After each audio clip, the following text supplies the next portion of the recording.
Good evening everyone. मैं Abhishek Singh international forum for promoting homeopathy के हिंदी सत्र के 1044 दिन पर आप सभी का हार्दिक स्वागत करता हूं।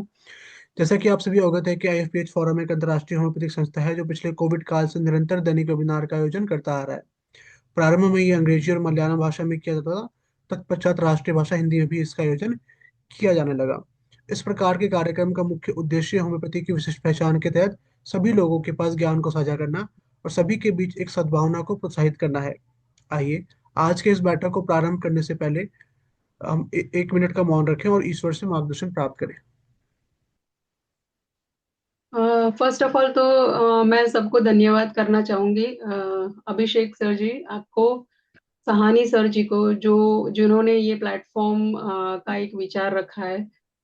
सभी जो भी इससे कनेक्टेड है, आईएफपीएच से जो भी लोग कनेक्टेड है, जो टीम मेंबर्स हैं, उन सब का मैं शुक्रिया करना चाहूंगी मुझे यहाँ इस प्लेटफॉर्म में इनवाइट करने के लिए। ये जो इनका एक इंसाइट है, ये प्लेटफॉर्म स्टार्ट करने का, जैसा सर ने बताया कि कोविड काल से ये स्टार्ट किया है प्लेटफॉर्म। तो एक उम्दा ये विचार इसलिए है क्योंकि होम्योपैथी प्रमोट करने का ये एक प्लेटफॉर्म है। जो यंगर जनरेशन है, ये यंगर जनरेशन इससे बहुत कुछ सीख पाते हैं। मैंने काफी कुछ वीडियोस देखे हैं इसके, आईएफपीएच के बहुत अच्छे अच्छे स्पीकर्स आए हैं जिन्होंने अच्छा नॉलेज दिया है होम्योपैथी के स्टूडेंट्स को, और इवन प्रैक्टिशनर्स को भी बहुत अच्छा नॉलेज इससे मिल पाता है। तो फर्स्ट ऑफ ऑल अगेन मैं थैंक यू करना चाहूंगी पूरी आईएफपीएच टीम को। मैं ये तीसरी या चौथी बार आ रही हूँ ये प्लेटफॉर्म पे। मैंने इंग्लिश में भी दिए हुए हैं लेक्चर्स, और ये हिंदी में है। मेरा आज का जो टॉपिक है वो है क्लिनिकल रेपर्टरी। जो फाटक रेपर्टरी है उसको डे टू डे क्लिनिक में कैसे यूज किया जाए। सो फर्स्ट ऑफ ऑल तो अगर मैं मेरी स्टोरी कहूँ तो जैसे मैंने बीएचएमएस कंप्लीट किया, तो उसके बाद एक जनरल कंसेप्ट ये था होम्योपैथी का कि होम्योपैथी में खाली क्रोनिक केसेस के लिए है या क्रोनिक केसेस लिए जाते हैं। तो ये कंसेप्ट जो है वो क्लिनिकल प्रैक्टिस में बैठने के बाद मुझे पता चला कि that was just a myth. अगर आपको होम्योपैथी अच्छी तरह से प्रैक्टिस करनी है या तो पॉपुलर डॉक्टर होना है, तो you should know acute cases and acute repertory. तो ये फाटक रेपर्टरी है वो एक्यूट केसेस में बहुत ही अच्छा रिजल्ट्स देती है। और ये सोचने के बाद, मतलब ये सब प्रैक्टिस में आने के बाद मुझे पता चला कि काफी कुछ ट्रेजरेबल रेपर्टरीज है जो हम खाली रेफरेंस बुक कंसिडर करके, या तो फिर उसका कोई यूटिलिटी नहीं है, कैंट या बेसिक रेपर्टरी का ही खाली यूटिलिटी है, ये हम सोच के खाली एक दो रेपर्टरी का यूज करते हैं। तो वो जो लिमिटेशन है वो लिमिटेशन नहीं होना चाहिए। आप दूसरी सारी जो भी रेपर्टरीज है वो यूज करो। एक्यूट में बहुत ही अच्छी रेपर्टरीज, ये रेपर्टरी है, अल्फाबेटिकल रेपर्टरी है। ये अल्फाबेटिकल रेपर्टरी है तो सभी लोगों को कन्वीनियंट है, क्योंकि बहुत सारे ऐसे रूब्रिक्स है जो दूसरी रेपर्टरी में हमको मिलने में शायद दिक्कत हो, ये इजीली मिल जाते हैं। मैं ये एक पावर पॉइंट शेयर करना चाहती हूँ, और काफी कुछ केसेस जो मेरे हैं वो भी मैं आपसे शेयर करूंगी। Sharing is not turned on. Sir जी, आप शेयरिंग का जो ऑप्शन है अगर वो टर्न कर सके तो। इसके लिए आपको मुझे होस्ट बनाना पड़ेगा। Post ma'am IFPH 1 minute tech team यहाँ पे है already. Tech team 1 minute. You are a co host ma'am, you can now share. Okay ma'am. दिख रहा है सर जी? Yes ma'am. So use of Phatak repertory in clinical practice कैसे use करते हैं खास, तो मुझे मेरे क्लिनिकल केसेस दिखाने हैं आपको। पर बेसिक अगर फाटक रेपर्टरी आप यूज करना चाहते हो तो बेसिक उसका कंसेप्ट क्या है वो थोड़ा रफली सुपरफिशियल मैं थोड़ा बता देती हूँ कि किस कंडीशन में या तो किस कंसेप्ट पे ये वो बेस्ड है। ये बेसिकली बोगर फिलोसॉफी पे बेस्ड है, बोगर सिनॉप्टिक की। तो बोगर का अगर आपको फिलोसॉफी पता है, तो बोगर जनरली कॉजेशंस पे ज्यादा प्रैक्टिस करते थे, पैथोलॉजिकल जनरल्स जिसमें ज्यादा हो, ऐसे सब जो भी सिम्टम्स हो या तो केसेस है उसमें ज्यादा प्रैक्टिस करते थे। तो उनका जो डायरेक्ट फिलोसॉफी है वो फाटक साहब ने अपनाया है। पाठक साहब जो है जो थे वो एमबीबीएस डॉक्टर थे, और उनका काफी कुछ क्लिनिकल नॉलेज था, उनकी खुद की कंपाइलेशन थी, तो वो उन्होंने पब्लिश किया है इस फाटक रेपर्टरी में। तो सोर्सेज में थेरापेटिक बुक है, कैंट है, और क्लर्क डिक्शनरी है, जो अगेन क्लिनिकल क्लिनिकल पे जा रही है, मतलब काफी कुछ क्लिनिकल सिम्टम्स उसमें है। और लास्टली उनके क्लिनिकल ऑब्जर्वेशंस और एक्सपीरियंस उन्होंने ये बुक में सब ऐड किए हैं। तो ये सोर्सेज है इनके। फाटक साहब का ये मानना था कि ऐसी रेपर्टरी होनी चाहिए जो आपको यूज करने में कन्वीनियंट हो, रूब्रिक्स मिलने में इजी हो, और जो भी रेमेडी है वो आपको करेक्ट करेक्ट रेमेडी आप इजीली फाइंड कर सको। तो इसके लिए उन्होंने जो भी चैप्टर्स थे उन्होंने ऑर्गन वाइज डिवाइड कर दिए, मतलब जो उनके रेपर्टरी में, अगर आपको रेपर्टरी देखो तो एक अल्फाबेटिकल है रेपर्टरी, और उसमें आपको जैसे अगर ऑर्गन है तो वो भी एक चैप्टर के जैसे दिखेगा, चैप्टर में ही दिखेगा। एक सेंसेशन है तो वो भी उसमें देखेगा, मतलब ऑर्गन है या टिश्यू है या पार्ट है या कोई फूड रिलेटेड कंप्लेन है, तो जो भी है उसका इंडिविजुअल चैप्टर है। और वो उन्होंने बहुत अच्छी तरीके से स्पेसिफाई किया है अपने इस बुक में। जनरल कंडीशंस और जनरल मोडालिटीज को भी ज्यादा इंपॉर्टेंस उन्होंने दिया है। तो फाटक रेपर्टरी कब यूज करना चाहिए ये थोड़ा जानना जरूरी है। तो जब भी जनरल्स ज्यादा अवेलेबल है और जब भी पैथोलॉजिकल जनरल्स ज्यादा अवेलेबल है, उस कंडीशन में फाटक रेपर्टरी यूज करना बेटर है। मतलब क्लिनिकल कंडीशन ऑब्वियसली आएगा उसमें, और पैथोलॉजिकल कंडीशंस आएगा। ज्यादातर अगर आप देखने जाओ तो एक्यूट जो केसेस है, एक्यूट केसेस में आपको काफी कुछ पैथोलॉजिकल जनरल सिम्टम्स मिल जाएंगे। अ, उसमें मेंटल सिम्टम्स थोड़े कम होंगे, या तो लोकल साइडेड डिजीज है या वन साइडेड डिजीज में है, उसमें भी आपको मेंटल सिम्टम्स कम दिखेंगे, ज्यादातर पैथोलॉजिकल जनरल्स दिख जाएंगे। और उन्होंने ये भी एक स्ट्रेस दिया है कि आप केसेस जहां कॉजेशंस डायरेक्टली अगर आपको मिल जाते हैं या तो मोडालिटीज डायरेक्टली मिल जाते हैं, ऐसे जो केसेस है, तो उसमें फाटक रेपर्टरी का बहुत ही अच्छा उपयोग होता है। तो ये चीज कंसिडर करने के बाद, जैसे एरिया वाइज, मतलब इनिशियली मेरा जो क्लिनिक था वो एरिया में काफी कुछ मिडिल मिडिल क्लास वाले जो लोग रहते थे उधर। तो उसमें पैथोलॉजिकल जनरल सिम्टम्स या तो कॉजेशंस वाले जो पेशेंट्स थे वो ज्यादा आते थे। तो उस टाइम जो फाटक रेपर्टरी था, फाटक रेपर्टरी के सिम्टम्स, मतलब फाटक रेपर्टरी के जो रूब्रिक्स थे वो बहुत ही हेल्पफुल थे, तो उस बेसिस पे बहुत सारे केसेस सॉल्व किए थे। और एक चीज ये है कि फाटक रेपर्टरी में अगर आपको जैसे मेंटर्स ना मिले, ऑब्वियसली मेंटर्स ना मिले तो भी ये यूज कर सकते हो, और क्विक प्रिस्क्रिप्शंस के लिए, मतलब जब कभी ऐसा भी होता है कि आपके पास मतलब कोई जगह ऐसे क्लिनिक में नहीं हो, या तो कोई जगह आपको विजिट में भी जाना पड़े, कई बार ऐसा भी होता है कि विजिट में जाना पड़े, तो उस केसेस में, उस कंडीशन में आप फाटक का इस्तेमाल बहुत अच्छी तरीके से कर सकते हो। तो मेन आइडिया उनका ये था कि लोकल सिम्टम्स जो भी है वो ज्यादा इसमें दिखेंगे आपको ये रेपर्टरी में। Totality of the symptoms does not mean the numerical, हाँ।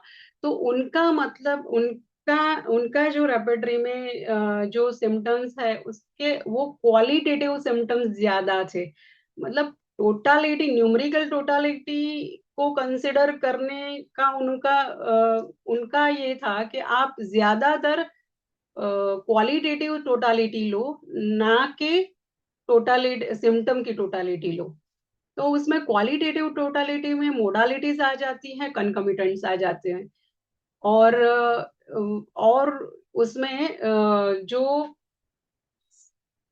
अच्छा, हाँ, मोडालिटीज जो है उसको ज्यादा इम्पोर्टेंस भी दिया जाता है। फर्स्ट प्रायोरिटी कॉजेशंस और मोडालिटीज को दी जाती है। तो ये सब जैसे सबको पता ही है कि क्या क्या इम्पोर्टेंट है, रेपर्टरी का क्या है, थोड़ा माइन्यूट, मतलब लैंग्वेज कैसे, उसका सिंपल लैंग्वेज है। फिर उनका जो, ओके, हाँ, अल्फाबेटिकल है ये repertory, as I have talked previously also. और हाँ, इसमें दो, ये बहुत छोटी दिखती है, कैरी करने में भी इजी है, पर बहुत सारे इसमें सिम्टम्स हैं। मतलब कंटेंट जो है, it is full of content. एक इसमें जो भी डायग्नोस्टिक रूब्रिक्स है, इसकी बात मैं करना चाहूंगी कि जो पैथोलॉजिकल जनरल्स रूब्रिक्स तो दिए हैं, पर्टिकुलर रूब्रिक बहुत कम दिए हैं। और इसमें डायग्नोस्टिक रूब्रिक्स बहुत ही अच्छे दिए हैं। कई बार ऐसा होता है कि पेशेंट्स हमारे पास आते हैं, पेशेंट आने के बाद डायरेक्टली हमारे पास रिपोर्ट लेके आते हैं कि मैडम मुझे मलेरिया हो गया है, मुझे एलोपैथी जो मेडिसिन है वो सूट नहीं होती है, तो क्यों ना आप मुझे कोई, अगर होम्योपैथी में दवा है तो मुझे दे दो। तो डायग्नोसिस के साथ कई बार आपके पास पेशेंट्स ऐसे आते हैं, जैसे मीजल्स का डायग्नोसिस, न्यूमोनिया लेके आए, ब्रोंकाइटिस, ये डायरेक्ट रूब्रिक्स आपको मिल जाएंगे। ना कि आपको पूरा टोटालिटी बनाना है या तो बेसिक रेपर्टरीज में से ढूंढना है, ये सब एक दिक्कत नहीं है इसमें। और इसमें जो कुछ एब्यूज ऑफ ड्रग्स का भी बहुत अच्छे रूब्रिक्स दिए हैं। पूरी जो रेपर्टरी है बहुत ही अच्छे रीडेबल है। एक एक जब भी रीड करने जाओगे तो बहुत ब्यूटीफुल रूब्रिक्स भी इसमें मिल जाएंगे आपको। कहीं कुछ, जैसे कुछ वेरिएशन दूसरी रेपर्टरी में जो दिया है, वो वेरिएशन यहाँ ऐसे है कि डिजायर में, माइंड के रूब्रिक्स में फूड का डिजायर भी ये उन्होंने इंक्लूड किया है। Under aversion both mental level का एवर्जन और फूड के रिलेटेड एवर्जन है, वो भी उन्होंने दे दिया है। क्रॉस रेफरेंस भी उन्होंने इंक्लूड किए हैं बहुत सारे, जैसे कॉजेशंस वाले rubric, cause of the disease की वजह से कोई भी तकलीफ हो, जैसे कई बार पेशेंट्स आते हैं कि ऑपरेशन के बाद उसको कभी हील ही नहीं हुआ, ऑपरेशन के बाद वो जो स्कार है वो हील ही नहीं हुआ, कई ऐसे केसेस रहते हैं। या तो सर्जिकल एग्रावेशन की वजह से, लेप्रोटोमी के बाद एग्रावेट हुआ। तो ये सब जो है, इसके लिए डायरेक्ट रूब्रिक्स दिए हैं। आपको डे टू डे में ये पेशेंट्स मिल ही जाएंगे। क्लिनिकली हेल्पफुल रूब्रिक्स जो है वो भी यहाँ है, जैसे माइलस्टोन्स वाले रूब्रिक है, जैसे चलने फिरने में, या डेंटिशन वाले जो भी रूब्रिक्स है, वो भी सब इसमें है।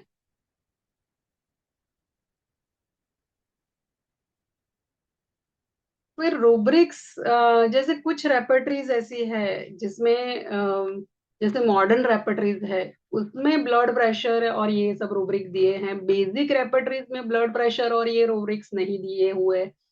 तो ये अगर अभी ब्लड प्रेशर बहुत कॉमन कंडीशन है, बहुत सारे लोग ऐसे पेशेंट्स आते हैं कि ब्लड प्रेशर मेरा बढ़ा हुआ है, मुझे कोई जो दवाई ऑलरेडी चल रही है वो सूट नहीं होती है, तो मुझे दवाई चेंज करना है, या तो फिर मुझे कोई नुकसान ना करे, मतलब किडनी पे नुकसान ना करे, या तो साइड इफेक्ट ना हो, ऐसी कोई मेडिसिन लेनी है, क्योंकि ब्लड प्रेशर में आपके पास कोई दवाई है।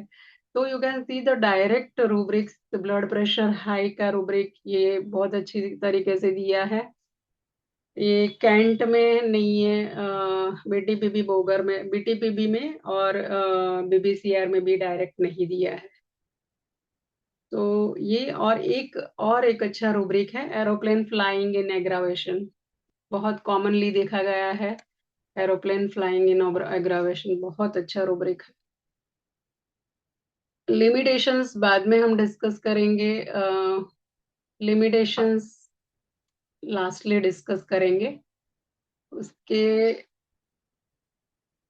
हाँ, डायरेक्ट हम केसेस में चले जाते हैं कि क्लिनिकल जो भी केसेस हैं, बहुत सारे ऐसे केसेस हैं आपको डे टू डे प्रैक्टिस में मिल जाएंगे जिसमें फाटक का बहुत ही अच्छा रोल है। जैसे ये केस था हर्पिस सिम्प्लेक्स का, मुझे याद है पेशेंट मोटेरा बहुत दूर से आ रहा था और girl, she was aged 13 years, उसको एक हर्पिस सिम्प्लेक्स था। फीवर के साथ पहले उसको फीवर आया, फीवर के बाद उसको नोज पे इरप्शन स्टार्ट हुए 2 दिन के बाद, और ये इरप्शन होने के बाद धीरे धीरे वो वेसिकल में कन्वर्ट हो गए। फिर उसको बर्निंग पेन स्टार्ट हुआ और पेन और इचिंग स्टार्ट हुआ था इनिशियली। वो जो मेडिसिन उसने लोकल डॉक्टर से बहुत सारी मेडिसिन करवाई। फिर बाद में उसको किसी ने बताया कि क्यों ना आप होम्योपैथी ट्राई करो, क्योंकि जब वो आया था, जब पेशेंट आया था तो ऑलमोस्ट कंडीशन थोड़ा वर्स था। दिस वाज द कंडीशन, आप देख सकते हो। ब्लिस्टर्स हैं ऑलमोस्ट, ये वो जो है ब्लिस्टर्स फॉर्म होने के बाद जो ये कंडीशन है, मेडिसिन ऑलरेडी लगाया हुआ है। Okay? तो ये एक केस था जो फाटक रेपर्टरी से रेपर्टराइज किया, और सिम्टम्स आप देख सकते हो उसको कोल्ड एग्रावेशन था, cold cold amelioration sorry, and patient anxious और सेंसिटिव टू द पेन। उसको ईचिंग भी बहुत आ रही थी, वो जगह पे थोड़ा बर्निंग ज्यादा था। तो उसको ये फाटक रेपर्टरी से रेपर्टराइज जब भी किया तो उसमें इरप्शंस वेसिकुलर थोड़े बहुत सारे, क्योंकि कम सिम्टम्स से दूसरे कोई मेंटल्स उसमें नहीं मिले, तो डायरेक्टली फेस वेसिकुलर इरप्शंस ये रूब्रिक कंसिडर करके फाटक में रेपर्टरी आपको दिखा देती हूँ। फेस इरप्शंस वेसिकुलर, और वो उसको ईचिंग भी थोड़ा ज्यादा था, तो ईचिंग भी बहुत ही ज्यादा था। और ये जो रूब्रिक कंसिडर कर, ये 3 रूब्रिक्स कंसिडर किए इसमें, आप देख सकते हो ये वाला है face eruptions vesicular, nose eruptions और स्किन इरप्शंस हर्पिस, ये 3 कंसिडर किए। और उसमें जो भी रेमेडी सिलेक्शन था, रेमेडी में एक तो आ रहा था नाइट्रम्यूर, इचिंग था इसीलिए, मेजेरियम आ रहा था और आर्सेनिक आ रहा था। इसमें से ये बच्ची को नेट्रम्यूर दिया, नेट्रम्यूर 30 इसको दिया, और लगातार 15 डेज उसको लेने बोला। बाद में उसका जस्ट मैसेज आया, कॉल आया कि मुझे अच्छा हो गया है, वो पूरा चला गया है। तो ये बहुत अच्छा केस था जो इसे रेपर्टराइज कैंट सॉरी फाटक से रेपर्टराइज करने के बाद बहुत ही अच्छे सिम्टम्स उसमें मिले। यूजुअली अगर ये केस दूसरी रेपर्टरी से रेपर्टराइज करते, या तो फिर उसको रेपर्टराइज मतलब फाटक नहीं देखी है, तो नॉर्मली हर्पेस के अगर केस आते हैं तो बर्निंग कंसिडर करके कैंथारिस, आर्सेनिक और मेजेरियम, ये यूजुअली हम सोचते हैं। पर इसमें ये तीनों कंसिडर करके बाद में जब भी रेमेडी डिफरेंशिएशन आया तो नेट्रम्यूर वो मेडिसिन आई। अभी एक चीज मैं यहाँ और एक बताना चाहूंगी कि फाटक रेपर्टरी एक रेफरेंस बुक है। फाटक repertory is not used for, वो रेपर्टराइजेशन के लिए यूज नहीं करते हैं जनरली हम। पर जब भी हमको सिम्टम्स मतलब एज अ रेपर्टोरियन, तो रेपर्टरी में अगर हमको रेपर्टराइजेशन करना है तो आप ये देखो कि मैक्सिमम सिम्टम्स आपको वो रेपर्टरी में ये कंडीशन के मिल जाते हैं कि नहीं। तो ये कंसिडर करने के बाद मतलब जो भी आपको जो भी पैथोलॉजी, जो एनालिसिस इवैल्यूएशन आप करते हो, या तो आपको रेपर्टराइजेशन के लिए जो रेपर्टोरियल सिंड्रोम जो लेना है पूरा, वो आपको बेसिकली बोगर स्ट्रक्चर पे जाना पड़ेगा। तो बोगर में जिस तरीके से लिया है, जैसे पैथोलॉजिकल जनरल पहले आया है, या उसके बाद कॉजेशन आया है, मोडालिटी आया है, तो इस तरीके से आपको रेपर्टराइजेशन में लेना है। ये कंसिडर है हर एक केस में हमने ये कंसिडर करके पूरा जो भी सिम्टम्स मिलते हैं वो पूरे सिम्टम्स लिए। अब ये जो दूसरा केस है वो एक फीमेल का केस है। वो 40 इयर्स उसकी एज एज है, और उसको वाइट पैचेस जैसा। फर्स्ट ऑफ ऑल उनका फोन आया, ये राजस्थान का पेशेंट है, और 3 महीने से एक्चुअली उनकी जो डॉटर है वो मेडिसिन लेती थी मेरे पास। तो फिर उनको अच्छा हुआ तो उन्होंने बोला कि मेरी मदर जो है वो राजस्थान में है, लेकिन उसको जैसे पिछले 3 महीने से ऐसा होता है कि छाले पड़ जाते हैं, जैसे टंग में छाले पड़ जाते हैं एब्सेस जैसा। और अगर 5 दिन कोई दवाई ली, फॉलिक वालिक वो जो लिया वहां, मेडिसिन जो दिया वो लिया तो बंद हो जाता है, बाद में मेडिसिन डिसकंटिन्यू मतलब किया 4-5 दिन से, उसके बाद फिर से आ जाता है। तो रिकरेंट आता ही रहता है, ये 3 महीने से उसका कंटिन्यू प्रोसेस था ही। अभी उनको बर्निंग स्टार्ट हो गया, और फिर उनका ये जो 3 महीने के बाद अभी उन्होंने इसलिए अप्रोच किया क्योंकि अब क्या उनको बर्निंग स्टार्ट हो गया, ज्यादा बर्निंग स्टार्ट हो गया, पूरा जो माउथ मतलब ड्राइनेस बहुत हो गया था माउथ में। बार बार उनको जो भी मुंह है वो सूखता रहता था, कोई खाना नहीं खा सकते थे। कुछ भी अगर खाए तो इतना स्पाइसी लगे तो उसके कारण वो खाना भी नहीं खा पाते थे, और पूरा क्रैक्स हो गया था टंग में। तो कुछ गर्म पानी चाय वाय कुछ नहीं पी सकते थे। तो ये सब सिम्टम्स वहां लेके कंसिडर करके एक पेशेंट एंशियस इसीलिए क्योंकि वो बार बार पेशेंट पूछ रहा था कि कुछ प्रॉब्लम तो नहीं हो जाएगा मेरे जैसे हाइपोकॉन्ड्रिक पेशेंट्स होते हैं ऐसे ही। पर ये कैंसर वैंसर तो नहीं है, ये टाइप का जो एंशियसनेस था वो था, तो जनरल कंसिडर करके एंशियसनेस ले है, यू आप ले सकते हो इसमें। पेशेंट एंशियस और इरिटेबल। तो इसमें रेपेट्राइजेशन में अगर फाटक रेपेट्री से फिर बाद में रेपेट्राइजेशन किया तो उसमें माउथ eruptions, ये रुब्रिक हमको मिले, माउथ टंग पैचेस और माउथ बर्निंग टंग और ड्राइनेस। इसके बाद ये जो रेपेट्राइज किया तो इससे जो रेमेडीज आ रही थी, मैं आपको डायरेक्टली पेशेंट का पिक्चर दिखाऊं, रेमेडीज थोड़ा आप गैस कर लेना, रेमेडीज आपको बताऊंगी। लाइकन प्लानस, अभी मैंने नाम भी उसका बता दिया है, ओरल लाइकन प्लानस वो है पेशेंट को। तो रेमेडीज ये सब रेपर्टाइज किया है, उसमें nitric acid was the perfect remedy, जो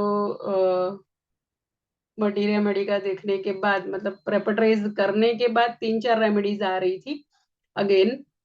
तो एक काली क्लोर करके भी एक मेडिसिन है फाटक रेपर्टरी में, जो भी रेपर्टराइजेशन में आ रही थी ये केस के लिए।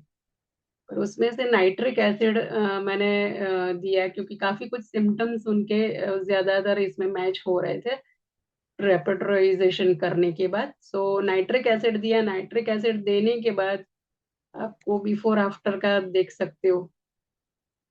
ये पहले की कंडीशन है, ये बाद की कंडीशन है।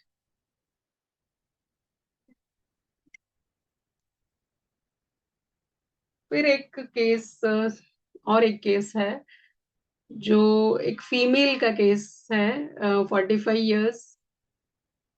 अभी ये जो फीमेल है ये आ रहे हैं, साउथ इंडियन फीमेल है। और जिनको राइट जो फोराम है, राइट फोराम में लाइपोमा है। लाइपोमा जो है वो 1 साल से है। पहले थोड़ा कम था, कम दिखाई दे रहा था, पर पिछले 1 साल से थोड़ा थोड़ा ज्यादा ग्रो होने लगा है। तो स्लो ग्रोइंग है, मूवेबल है, नॉन टेंडरनेस तो बिल्कुल नहीं है, रेडनेस नहीं है, कुछ नहीं है। वो साइज उसका थोड़ा इंक्रीज होता जाता है। ऐसे यूजुअली लाइपोमा में इंक्रीज नहीं होता है, पर इनका ये साइज इंक्रीज होता जा रहा था। तो इसके लिए तो खास करके उनको जो दूसरे जो डॉक्टर हैं उन्होंने सर्जरी का बोला कि मुझे सर्जरी, आप सर्जरी सजेस्ट कर रहे हैं। पर ये जो है लाइपोमा, मतलब उनको दोनों हाथ में था। तो फिर बाद में उन्होंने होम्योपैथी थ्रू अ फ्रेंड उनको पता चला, तो वो आए थे कि मुझे होम्योपैथी मेडिसिन करनी है। तो बिकॉज इट वाज लाइपोमा, तो फिर हमने भी सजेस्ट किया कि जरूरत नहीं है करने की, आप थोड़े टाइम मेडिसिन ले लो। अभी उनका जो जनरल सिम्टम्स है उसमें, ये जनरल सिम्टम पेशेंट का, उसमें पेशेंट चिली है, पर्सपिरेशन प्रोफ्यूज ऑन हेड, और उनका क्रेविंग स्पेशली स्वीट्स का क्रेविंग है। और बहुत फटीग, मतलब फटीगनेस भी थोड़ा ज्यादा है उनको। तो ये रूब्रिक्स कंसिडर किए उसमें: extremities tumours, skin tumours, fatty. Lipoma is collection of the fat. तो इसमें अगर आपको लाइपोमा रूब्रिक देखना है तो स्किन ट्यूमर्स फैटी में आपको मिलेगा। तो ये रूब्रिक कंसिडर करके हमने रेमेडी दी है। और स्किन नोड्यूल्स भी आप कंसिडर कर सकते हो इसके लिए। देखो कितना बड़ा हो गया है ये वाला। अभी पेशेंट लगभग मेरे ख्याल से 20 डेज पहले पहले का उसका रिपोर्टिंग है। उसमें ये जो साइज है काफी रिड्यूस हो गई है, काफी रिड्यूस हो गई है ये वाला। पेशेंट को कैलकेरिया कार्प 30 OD यूजुअली हमारा डोज रहता है। 15 डेज के बाद फॉलोअप में बुलाती हूँ। तो ये मैंने फ्रिक्वेंटली इसीलिए दिया है क्योंकि लाइपोमा है, पैथोलॉजिकल कंडीशन है, फ्रिक्वेंट रेपिटेशन नेसेसरी है। और यहाँ भी है लाइपोमा, दोनों हाथ में, ऊपर भी आप देख सकते हो, ये भी लाइपोमा, ये सभी है। तो operation is not advisable in this case. तो इसीलिए होम्योपैथिक मेडिसिन से उसे बहुत अच्छा है। ये भी एक केस, जैसे इनको थोड़ा कम हुआ तो सेम सिमिलर दूसरे ऐसे ही पेशेंट लाइपोमा के उन्होंने सेंड किए। और एक एक्यूट केस है। अ, ये बच्चे की, ये जो बच्चा है, मतलब जब से छोटा था तब से आ रहा है ये। और रुद्र नाम है उसका।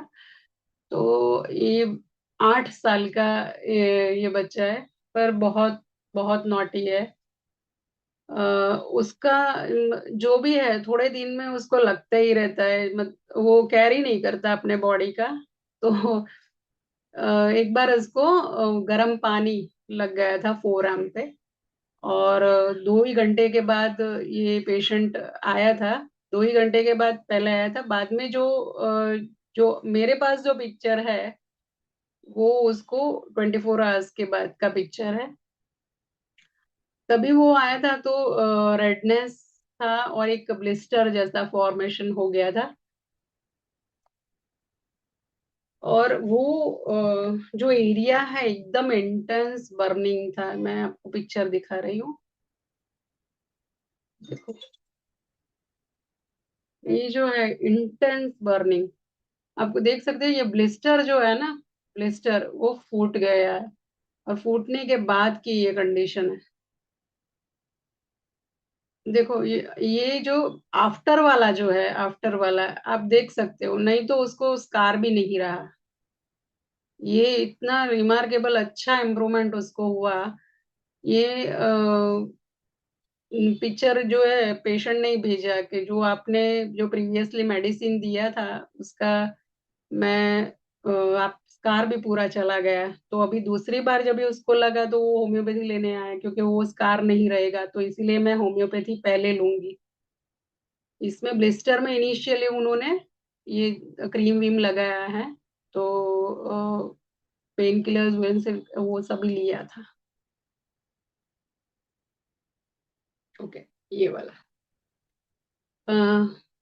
सिम्टम्स कौन से सिम्टम्स के साथ वो आया था, बट ऑब्वियसली बर्निंग है, उनको बर्निंग है तो रेडनेस, रेस्टलेसनेस। वो पेशेंट एज आई सेड कि यूजुअली भी बहुत रेस्टलेस है। वो एक जगह बैठता ही नहीं है। और जब भी बर्निंग हुआ तो उसके साथ ही आया था। अभी ये thirst for small sips of water, ये एक कैरेक्टरिस्टिक सिम्टम है। यूजुअली अगर ये सिम्टम लेते हैं तो हम ऐसा सोचते हैं कि आर्सेनिक रेमेडी आएगी, पर इनको कैंथरिस दिया था मैंने। किन रूब्रिक्स कंसिडर, कौन से मतलब ये रूब्रिक्स कंसिडर किए हैं फाटक में से, स्किन बर्न्स। स्किन बर्न्स में अगर आप देखोगे तो कैंथरिस एक रेमेडी उन्होंने फाटक साहब ने दी है। ये कैंथरिस उनको दिया, मतलब ये बच्चे को दिया, तो उसके बाद देखो स्कार्स भी नहीं रहे उसके। एक कैंथेरिस है, कॉस्टिकम है, और उसमें आर्सेनिक भी दिया है। बट अगर ऐसे बर्न्स के केस आते हैं तो मैं यूजुअली कैंथेरिस और कॉस्टिकम ज्यादा प्रीफर करती हूँ, क्योंकि उसमें स्कार्स नहीं रहते।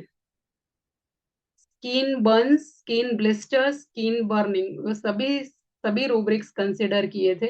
ये जनरल में स्मॉल क्वांटिटीज मैंने लिया था, आर्सेनिक आ रहा था, बट बिकॉज प्रीवियसली भी ऐसा था कि ये स्कार चला जाता था, तो मैंने उनको यही खाली, पेशेंट की भी ऐसी डिमांड थी कि स्कार नहीं रहना चाहिए, तो फिर कैंथरिस उसको दिया था।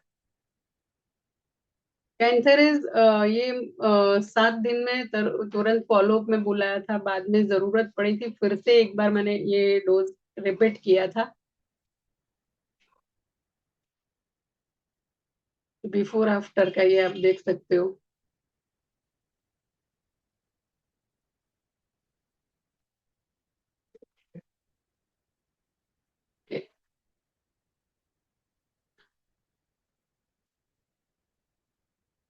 ये सभी ये वाले हैं एक्यूट केसेस है। और ज्यादातर मैंने जैसे बात किया थे प्रीवियसली भी कि फाटक में जो भी मैं रेपेटाइज करती हूँ वो एक्यूट केसेस ही ज्यादातर रेपेटाइज, मतलब उसके लिए ही यूज करती हूँ। ऐसा कोई क्रोनिक केस आए तो उसमें जिस तरीके से अगर दिखे कि आपको मेंटल्स ज्यादा प्रोमिनेंट है, तो फिर सिंथेसिस और वो सब में हम रेपेटाइज करते हैं। बाकी यूजुअली फाटक, मर्फी, बोगर, ये पहला पोजीशंस के हिसाब से अगर रूब्रिक्स मिल जाए तो पहला प्रेफरेंस तो यही रहता है। और एक केस है, ये बहुत ही अच्छा केस है। मैंने जब भी ये केस, ये बच्चा वार्डज करके एक यहाँ एरिया है, वहां से आया था। एक्चुअली उसका होम्योपैथी ऑलरेडी चल रहा था, होम्योपैथी मेडिसिन उसका चल रहा था प्रीवियसली। उसको जो वार्ड्स एक बार हुआ था, तो उस होम्योपैथी मेडिसिन से चला गया, फिर से वार्ड्स आया तो फिर से वो मेडिसिन वहां लिया, होम्योपैथ के पास बाद में आया था। तो जैसे सिंगल वार्ड, अभी तो मल्टीपल, उसको ये पिक्चर वाला मेरे पास जो है वो मल्टीपल वार्ड्स वाला है। तभी उसको चीन में हुआ था, और उसके बाद जो भी होम्योपैथिक मेडिसिन दिए लिया तो फिर से थोड़ा दो तीन और हो गए, ऐसा उनका हिस्ट्री था। तो वो फ्लैट वार्ड्स और कंप्लेन जैसे उन्होंने जैसे बताई और लिया, जैसे फ्लैट वार्ड्स था चेन पे, ग्रेजुअली वो इंक्रीज हो रहा था मेडिसिन से। तो जब भी स्क्रैच करे, क्योंकि बच्चा था तो वो स्क्रैच करता रहता था तो ब्लीडिंग हो जाती थी उसमें, पेन वेन कुछ नहीं था, थोड़ा सरफेस थोड़ा रफ था। जनरल जो सिम्टम्स थे उसमें बच्चे को ठंडी लग रही थी, मतलब चिली पेशेंट था। और जब भी सो जाता था तो पूरा जो हेड है वो पर्सपिरेशन हो जाता था, सो के उठता था तो पूरा गीला हो जाता था। बच्चा जब भी आया तभी क्लिंगिंग जैसा उसका टेंडेंसी था, नेचुरली होता ही है मदर्स के साथ, पर ये इसको जो ये हुआ था तो थोड़ा ज्यादा क्लिंगिंग टेंडेंसी था। टिमिड इस तरह से था कि तभी इनिशियली जब ये आया तो बताता, मतलब बच्चा थोड़ा डरा हुआ सा था। बाद में थोड़ा जॉयफुल, मतलब प्लेफुल हुआ। उसका मैं खाली वीडियो दिखाती हूँ। ये वर्ड्स है उसके, बरोबर, ये दवाई से हाँ, एक बार इसकी हिस्ट्री भी है कॉटराइजेशन की। इनिशियली उन्होंने उसने ये छोटे बच्चे का जो वार्ड्स प्रीवियसली हुआ था उसमें कॉटराइजेशन भी डरमेट वहाँ मतलब किया था, कॉटराइजेशन भी करवाया था। इसमें हमने रेपेट्राइजेशन जिसमें किया तो मुझे सिम्टम्स जो फाटक रेपेट्री में से मिल रहे थे, रूब्रिक्स जो मिल रहे थे वो थे skin warts, face eruptions, chin on, और स्किन एक्सक्रीशंस। ये खास रूब्रिक हम लेना मतलब अवॉइड करते हैं या भूल जाते हैं। तो स्किन की कंप्लेन में खासकर वायर वार्ड्स अगर है तो ये रूब्रिक भी लेना मैंडेटरी है।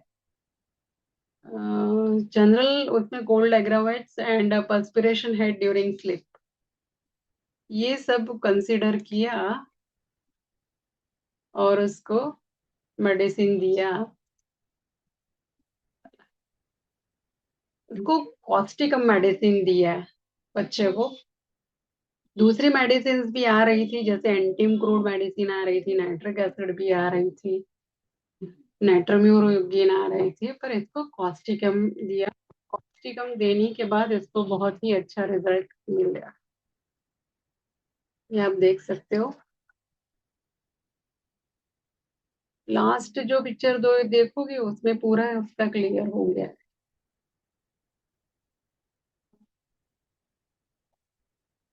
ये क्लियर हो गया। और दूसरा केस, ये और एक केस है, काफी केसेस तो है अभी। अ, ये जो केस है ये एक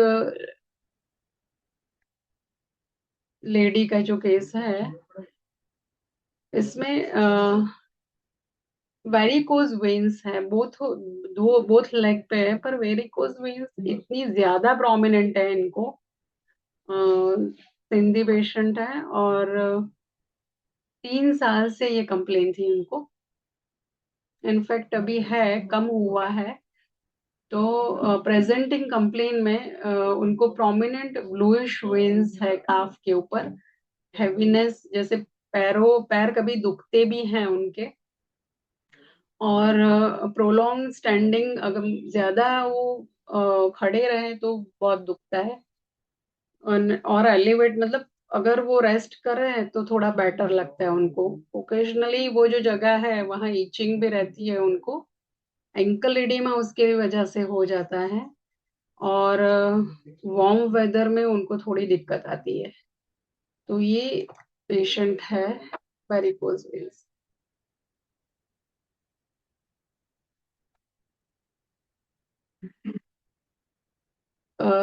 ये जो है लेग, मतलब ये उन्होंने दूसरा लेग, आप देख सकते हो, ये एक बार मेडिसिन लेने के बाद का है। इनिशियली जो जो पिक्चर है वो तो काफी, इतना मतलब जो टॉर्चरसनेस था, जो बल्ज था वो बहुत ही ज्यादा बल्ज था।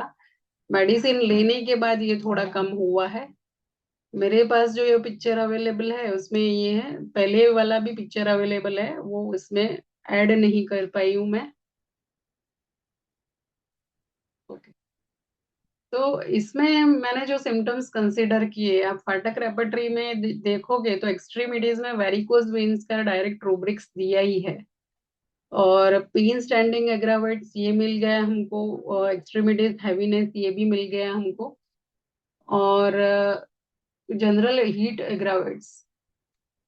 जनरल सिम्टम्स अगर आप देखोगे तो जनरल सिम्टम्स में पेशेंट को एक तो सावर फूड का क्रेविंग बहुत था, और कॉन्स्टिपेशन, और टायर्ड भी बहुत थे। ओके। टायर्ड फीलिंग जैसा आ रहा था, तो इसका ये वेरिकोज वेन्स आप देख सकते हो, वेरिकोज।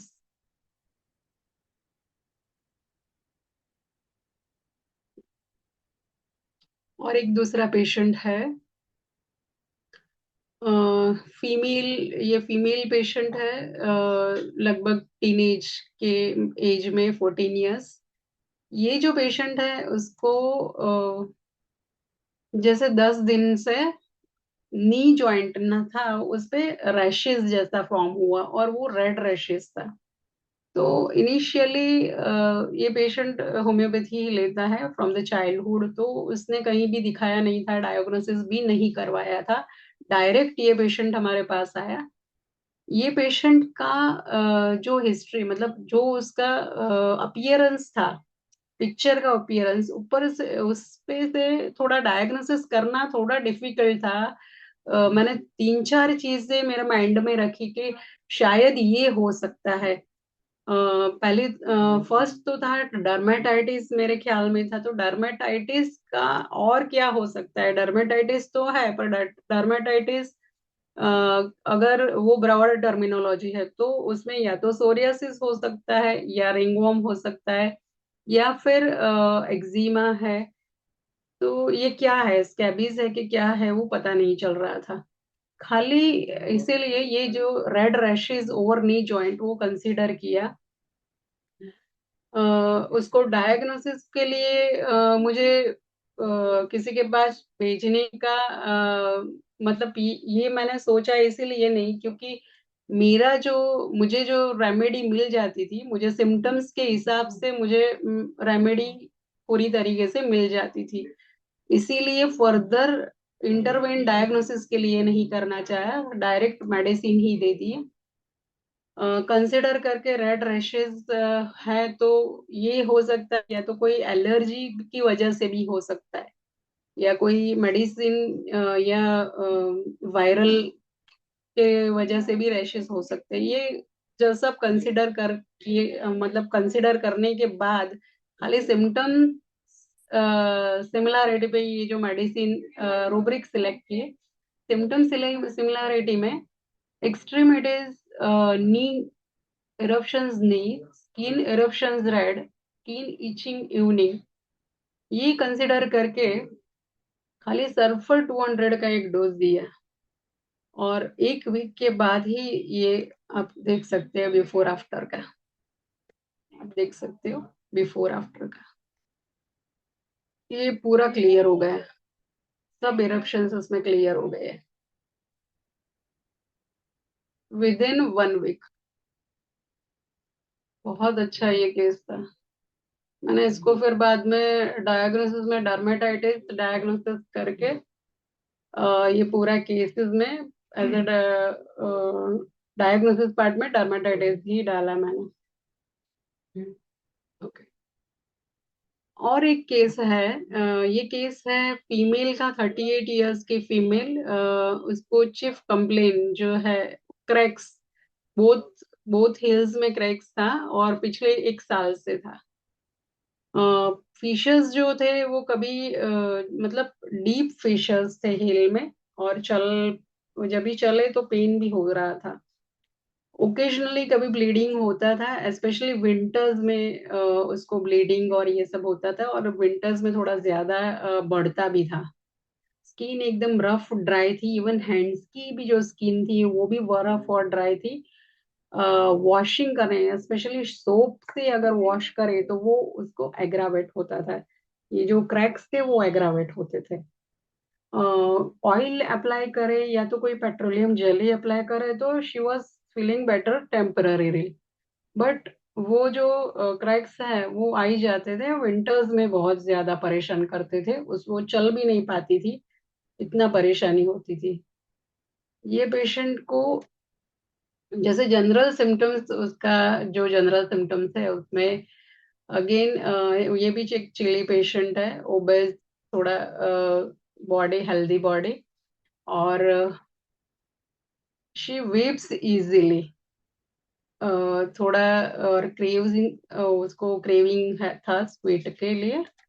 ये रेपेटाइज, फाटक रेपेटाइज से इसका सिम्टम्स हमने उसको रेपेटाइज किया तो सिम्टम्स में, सॉरी, रूब्रिक्स में हमें ये रूब्रिक्स मिले: स्किन क्रैक्स, फिशर्स, और स्किन ड्राइनेस। ये रिमार्केबल सिम्टम था, स्किन ड्राइनेस, बिकॉज पूरी बॉडी की स्किन इतना ड्राई रहती थी पेशेंट को, ऑयल उसको लगाना पड़ता था और ऑयल भी सूख जाता था। तो ये ड्राइनेस बहुत रिमार्केबल था। और जनरल एडेज में कोल्ड एग्रावेट था, mind weeping, food desire for sweet. ये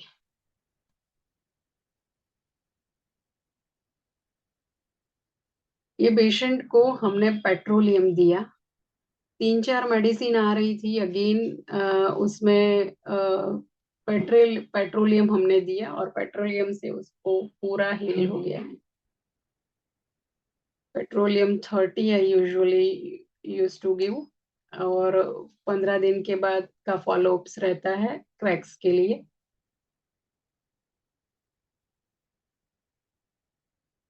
और एक केस है, सर जी, हम और एक केस ले सकते हैं, टाइम है हमारे पास क्या? हाँ मैम, अभी 10 मिनट है, एक केस और ले सकते हैं। हाँ, ले सकते हैं। ओके। ये एक और एक केस है,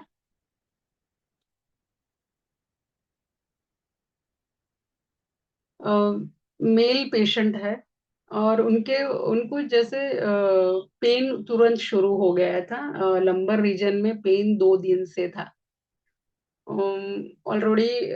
फिर वो सोनोग्राफी करवा के भी लेके आए थे तो पता चल गया कि किसकी वजह से पेन था। पर वो कोली की पेन था, वो राइट किडनी रीजन में था, और पेन रेडिएट हो रहा था, बट ऑब्वियसली रीनल कैलकुलाई का पेन है। तो उसमें उनको बर्निंग, जब भी यूरिन पास करते थे बर्निंग था थोड़ा, यूरिन भी थोड़ा कम आ रहा था, और उनको नोजिया भी हो रहा था, मतलब जैसे वॉमिट जैसा भी उनको फील हो रहा था। तो जो जनरल जो उनका जो सिम्टम था, पेन जैसे चले तो पेन बढ़ जाता था, और अगर वो दबाए वो जगह तो पेन उनको कम होता था, बेटर फील होता था पेन में। ये उनका सोनोग्राफी कराया था, और सोनोग्राफी में स्टोन डिटेक्ट हुआ था। स्टोन कंसिडर करके renal calculi, kidney calculi, kidney pain right, और रूब्रिक्स हमने लिए थे: bladder pain extending to urethra, कोली की एग्रावेशन, ये सब कंसिडर करके हमने उनको मेडिसिन दिया। बर्बेरिस वल्गेरिस मेडिसिन फाटक में भी मेंशन किया हुआ है, इसका first priority berberis vulgaris medicine आया था। मेडिसिन आप देख सकते हो कितना बड़ा स्टोन है, ये स्टोन निकला हुआ है, और patient was very happy. Berberis vulgaris मैंने पोटेंसी में नहीं दिया था, given in the mother tincture. 15 drops दिए थे बीडी। और लगभग इनको एक आध महीना जैसा देना पड़ा था, और उसके बाद निकल गया था। पेशेंट खुद लेके आया था स्टोन।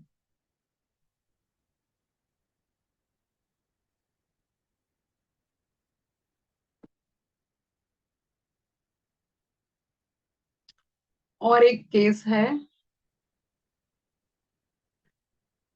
फीमेल पेशेंट, 19 साल के लगभग उनकी आयु है, और वो पिंपल्स बहुत ज्यादा उनके होते थे, एक्ने।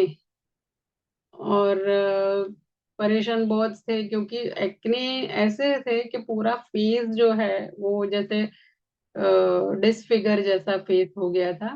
और अगर इसका फेस डिसफिगरिंग मुझे याद आया बीच में के, अगर फेस डिसफिगरिंग एज अ रूब्रिक है तो बोरिक रेपर्टरी में बहुत अच्छा रूब्रिक दिया है, उसका रेमेडी भी है कैल्केरिया फॉस। तो यूजुअली ऐसा भी करते हैं कि ऐसा सिंगल सिम्टम मिल जाए, सिंगल रूब्रिक मिल जाए तो भी कभी का प्रिस्क्रिप्शन में काम में आ जाता है।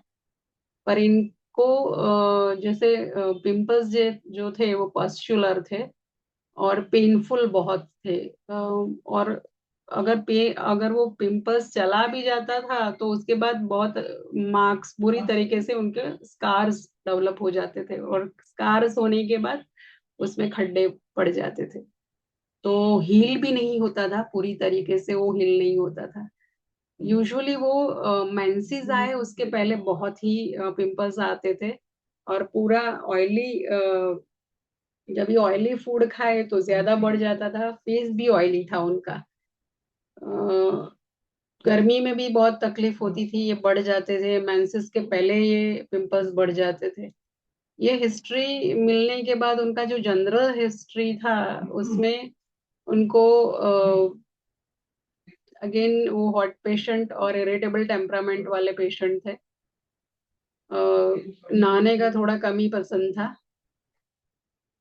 सब कंसिडर करने के बाद जो भी रेमेडी है, उनका जो रेमेडी आया, फेस इरप्शंस एक्ने,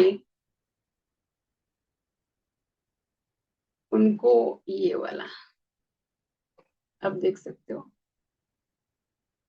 हाँ, ये पहले का।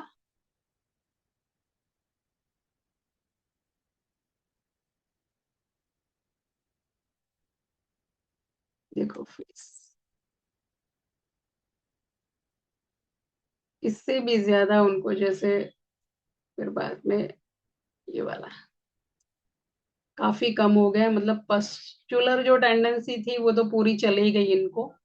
फिर मार्क्स जो रहे थे वो उसका है, ये फोटोग्राफ, ये वाला बरोबर। उनको हिपार सल्फ दिया था। हिपार सल्फ रेमेडी दी थी, 3 से 4 मेडिसिन की आ रही थी, पर उसमें हिपार सल्फ हमने सिम्टम मैच करके, सिम्टम सिमिलैरिटी वो मैच करके दिया था, और उससे बहुत ही अच्छा उनको रिजल्ट मिला।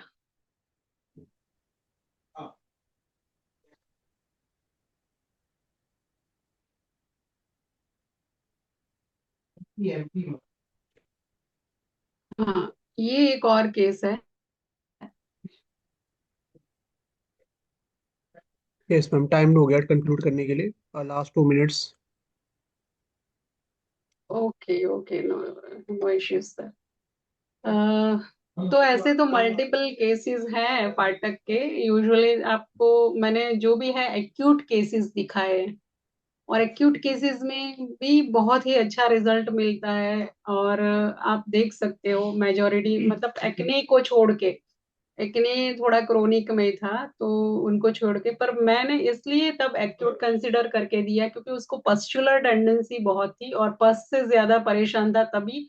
तो उस इसके लिए मैंने फाटक रेपर्टरी यूज करके करना बोला। अगर कोई क्वेश्चंस है तो भी आप मुझे बता सकते हो। किसी का है तो।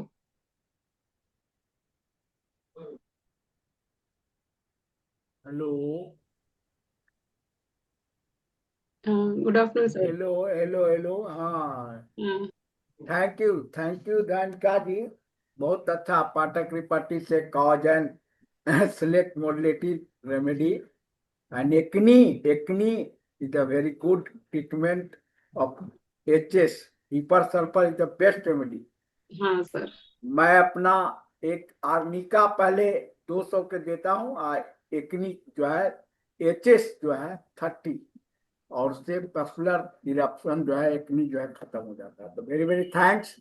Thank you. Thank you very much sir. Thank you, ma'am. Thank you, ma'am, for this wonderful session. Now it's time for the next session. So I'm handing over this session to our next team.